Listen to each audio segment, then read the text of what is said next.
Seja muito bem-vindo e muito bem-vinda ao canal da Melver no YouTube. Meu nome é Raoni Rossetti, sou o CEO e fundador da Melver, empresa que está colocando muita gente para dentro do mercado financeiro.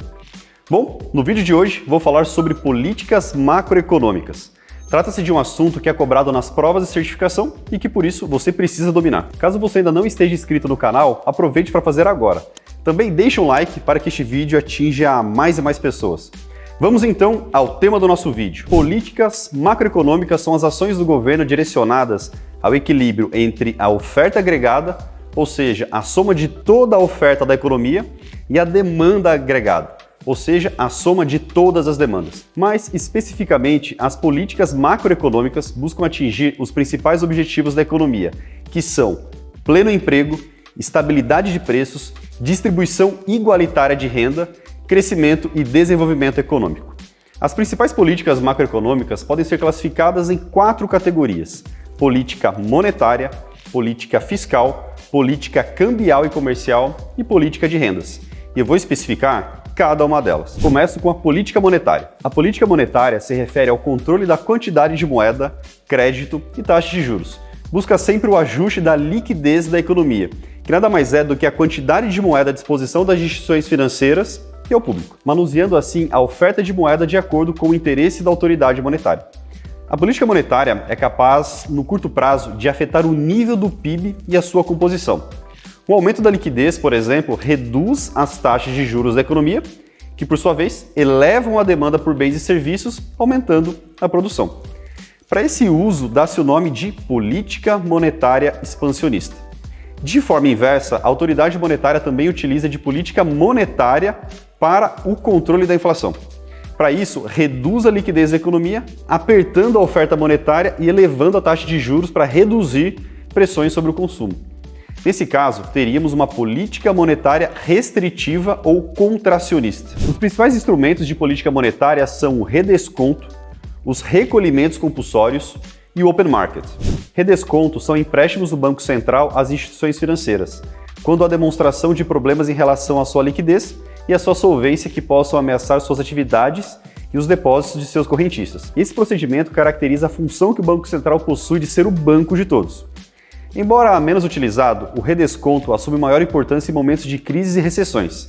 Em 2020, durante a crise causada pela Covid-19, o Banco Central disponibilizou aos bancos múltiplos comerciais de investimentos e caixas econômicas novas linhas financeiras de liquidez, temeroso sobre possíveis problemas de solvência. O recolhimento compulsório, também chamado de reserva compulsória ou depósito compulsório, é uma parte dos depósitos realizados pelo público nos bancos recolhida pelo Banco Central. É utilizado em larga escala para o controle da liquidez, já que os bancos têm a possibilidade de multiplicar a moeda escritural.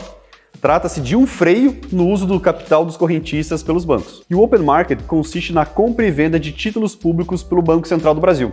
É um instrumento direto usado pela autoridade monetária para influenciar a taxa básica de juros da economia, a Selic. Muitos detalhes, não é?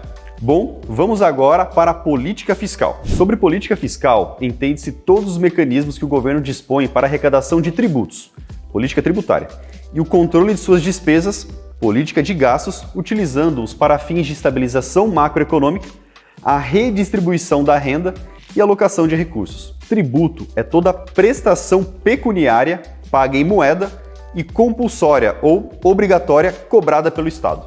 É dividido em 3 espécies: impostos, que são tributos cujos pagamentos são previstos em lei; taxas, que são tributos vinculados a uma prestação de serviço público; e contribuições, que são tributos voltados à melhoria ou à destinação social. Já os gastos públicos são as despesas realizadas pelo governo para a manutenção de suas atividades, e são 2 tipos: despesas correntes, que são despesas com pessoal, com materiais e pagamento de juros da dívida pública; e despesas de capital, que são investimentos como obras que elevam a capacidade do governo e amortização de dívidas. O Tesouro Nacional é o órgão responsável pelo caixa do governo e pela dívida pública do país, sendo responsável pela administração das finanças brasileiras. É com a política fiscal que o Tesouro objetiva criar empregos e elevar os investimentos públicos. Chegou a vez da política cambial. Ela consiste no conjunto de instrumentos que a autoridade monetária possui para influenciar o funcionamento da economia por meio das taxas de câmbio e das operações cambiais. A política cambial pode ser influenciada por diversos fatores,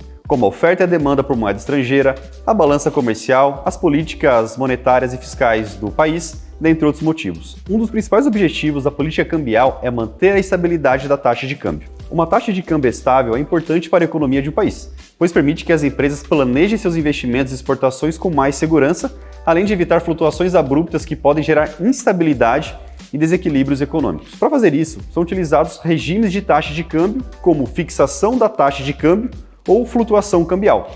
A política cambial também pode ser executada por meio de instrumentos de intervenção cambial, em que o governo atua no mercado de câmbio para influenciar a taxa de câmbio. Essa intervenção pode ser feita por meio da compra ou venda de moeda estrangeira, por exemplo. Essa estratégia pode ser usada para controlar flutuações excessivas na taxa de câmbio, mas também pode gerar críticas em relação à interferência do governo no mercado. Por fim, temos a política de rendas, que é uma estratégia econômica adotada por governos com o objetivo de controlar a inflação por meio da regulação dos salários e dos preços.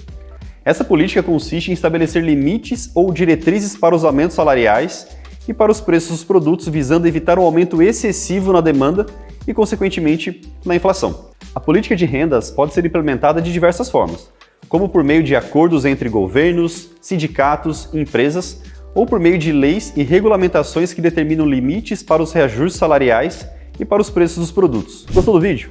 Espero que sim. Mas antes de ir, deixe um like e se inscreva no canal.